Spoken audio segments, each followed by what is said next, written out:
செம்மொழி சிற்பி நண்பர்களுக்கு காலை வணக்கம். இன்றைய பதிவில் நாம் பார்க்க இருப்பது திருஞான சம்பந்தர்.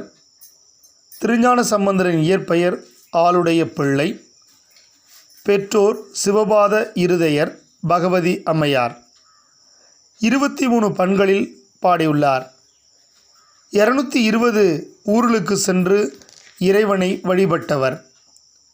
சீர்காழியில் 3 வயதில் உமையால் கொடுத்த ஞானப்பாலை உண்டவர். திருஞான சம்பந்தரின் பாடல்களை யாழில் பாடியவர் திருநீலகண்ட யாழ்ப்பாணர். இந்த திருநீலகண்ட பிறந்த ஊர் தருமபுரம். திருக்குறிப்பு தொண்டரை சந்தித்த இடம் திருச்செங்காட்டாங்குடி. திருநீலநக்க நாயனாரை சந்தித்த இடம் திருப்புகலூர். முருகன் நாயனாரை சந்தித்த இடம் திருப்புகலூர். ஞானசம்பந்தரும் நாவுக்கரசரும் முதலில் சந்தித்த இடம் திருப்புகலூர். குங்கிலிய கலைய நாயனார் சந்தித்த இடம் திருக்கடவூர். பாம்பு தீண்டிய வணிகனின் விடந்திருத்த இடம் திருமருகல். ஆண் பனையை பெண் பனையாக்கிய இடம் திருவோத்தூர்.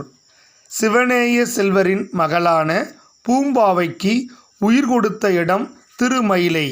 மக்களின் குளிர்ஜுரத்தை நீக்கிய பதிகம் பாடிய இடம் செங்குன்றூர். திருமறைக்காடு வேதாரண்யம். கோயில் கதவு மூட பதிகம் பாடியவர்.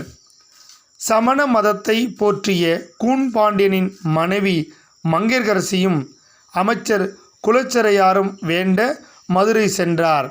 மதுரையில் சமணரை புனல்வாதத்திலும் அனல்வாதத்திலும் வென்று பாண்டியரை சைவராக்கினார்.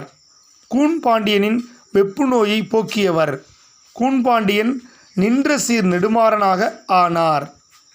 இவர் வைகை ஆற்றில் இட்ட ஏடு கரையேறிய இடம் திரு ஏடகம்.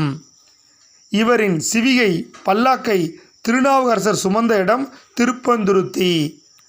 அப்போது திருநாவுக்கரசருக்கு அப்பர் என்ற பெயரினை கொடுத்தவர் திருஞான சம்பந்தர்.